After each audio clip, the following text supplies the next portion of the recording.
Good morning. Welcome friends. বন্ধুরা, তোমাদের জন্য আজ নতুন একটা ভীষণ প্রয়োজনীয় ভিডিও নিয়ে এসেছি। তোমরা যারা ব্যাংকের সাথে লেনদেন করো, এই ভিডিওটা তাদের জন্য ভীষণ জরুরি।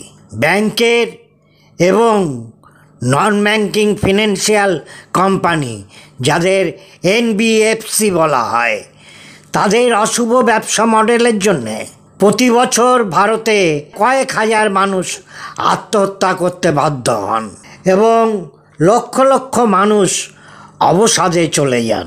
টিভি, খবরের কাগজে এই খবর আপনারা প্রায় দেখতে পান যে ঋণের জ্বালায় আত্মহত্যার ঘটনা।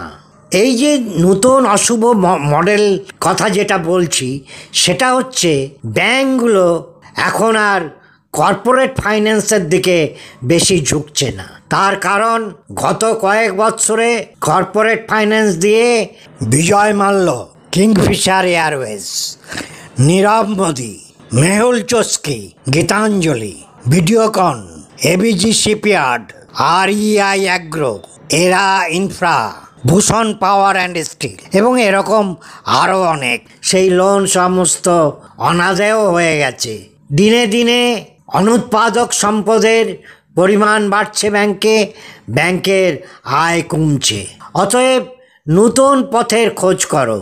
নতুন পথের খোঁজ হচ্ছে আম জনতা, রিটেল ফাইন্যান্স।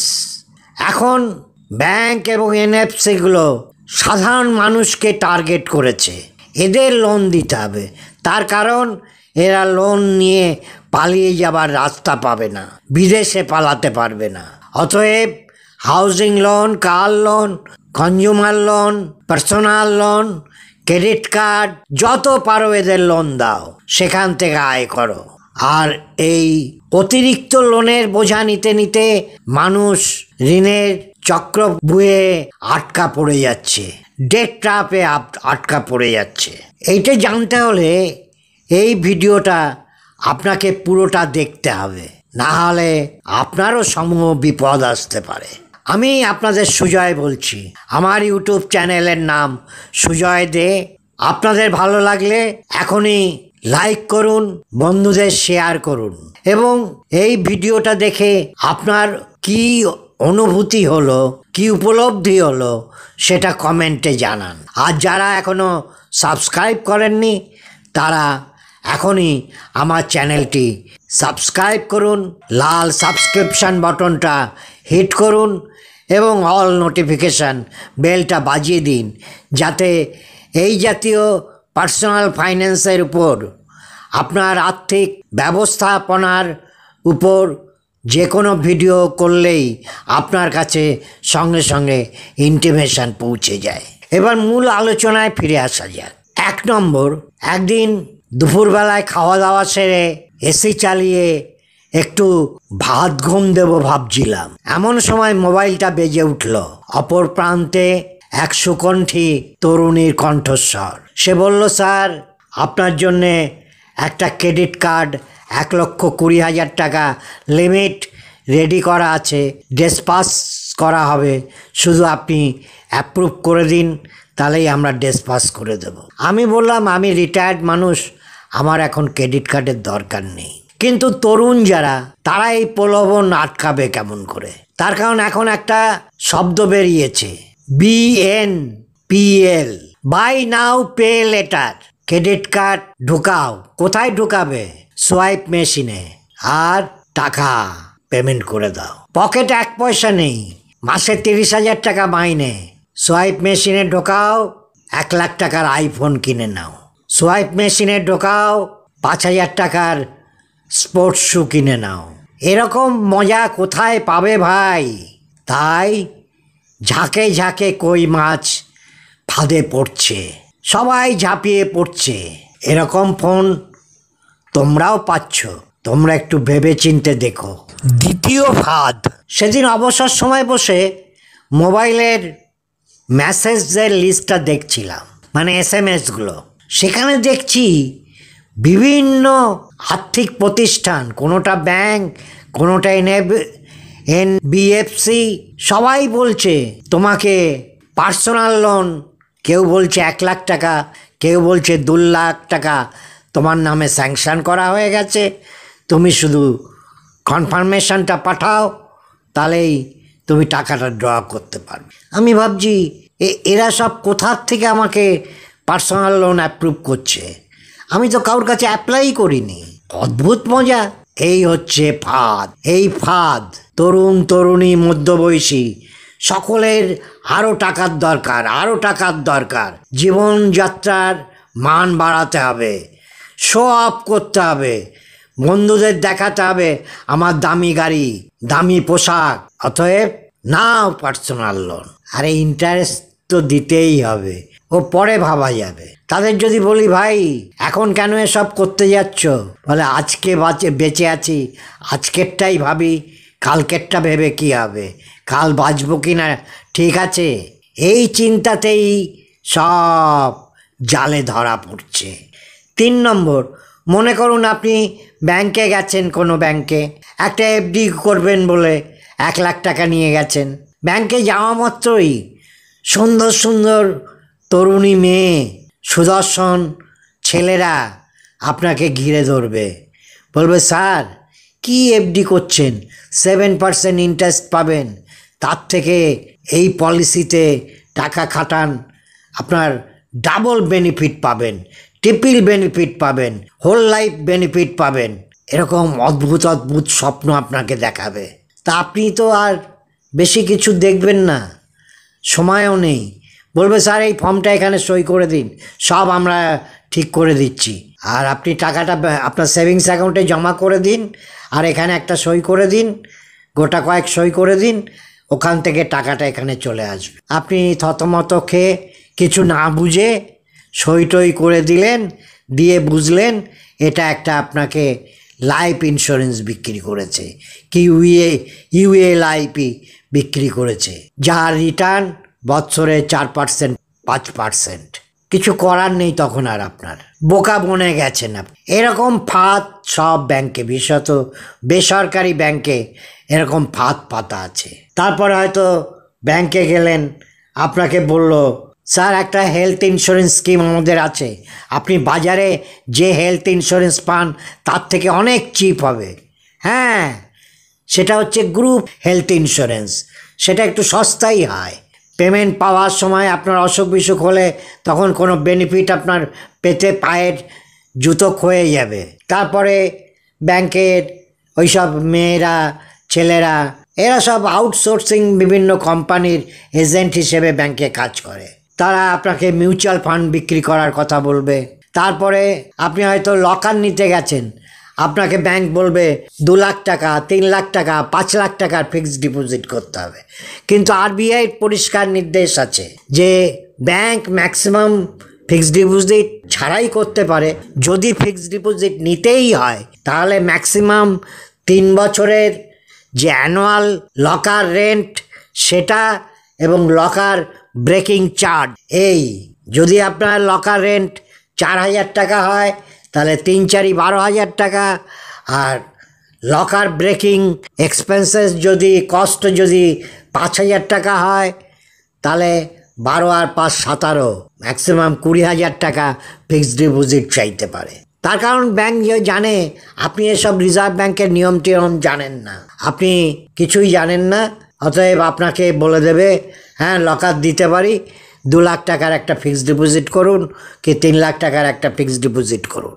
এই যে লোন নিতে নিতে কী হবে, তারপরে আর একটা নতুন এসেছে 4 নম্বরে বলছি, যে আপনি ধরুন কোনো ইলেকট্রনিক্সের দোকানে গেলেন বা কোনো ফার্নিচারের দোকানে গেলেন, আপনি একটা এসি হয়তো পছন্দ করলেন, 50,000 টাকা কস্ট বলল, সঙ্গে সঙ্গে সেখানে দেখবেন বিভিন্ন টেবিলে ছেলেরা বসে আছে বিভিন্ন কোম্পানির, ফাইন্যান্স কোম্পানির।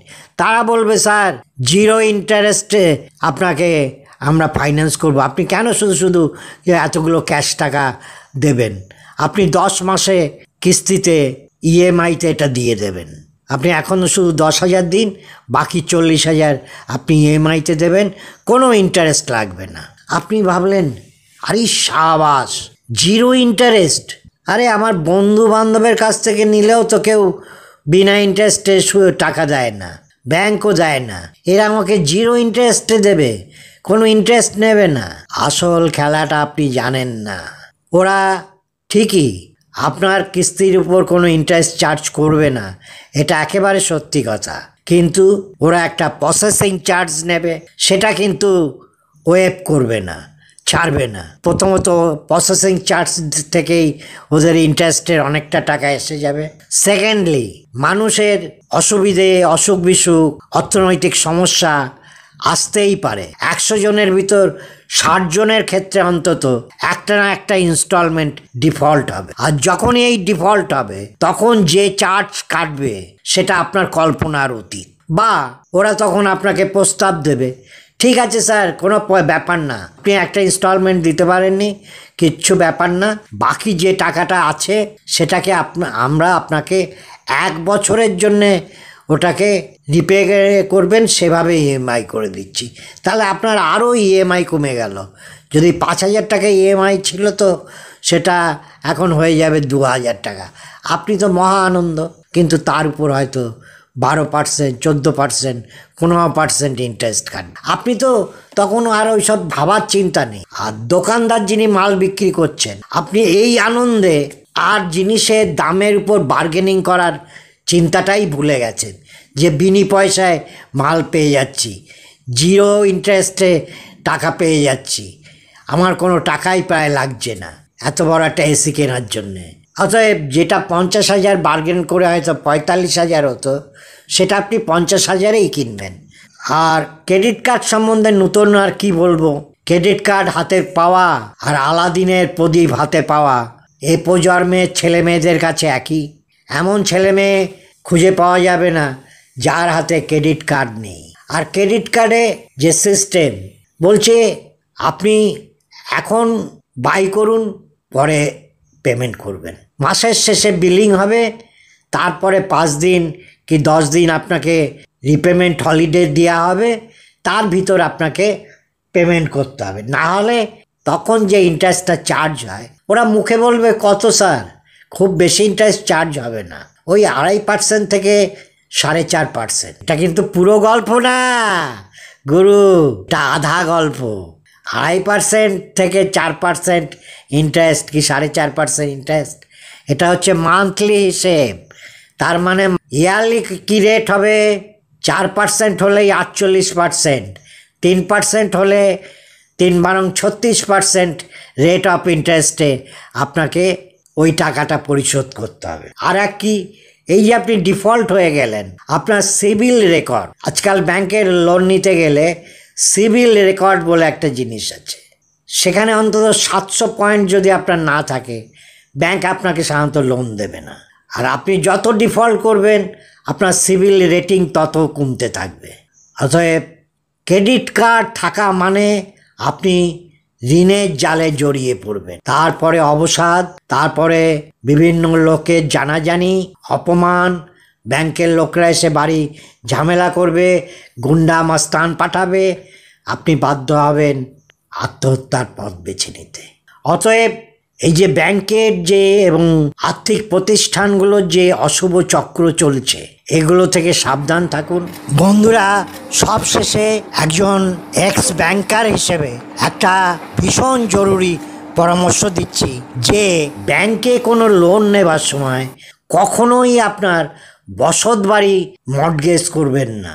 এরকম অনেক করুণ অভিজ্ঞতার সাক্ষী চাকরি জীবনে বাধ্য হয়ে দেখতে হয়েছে।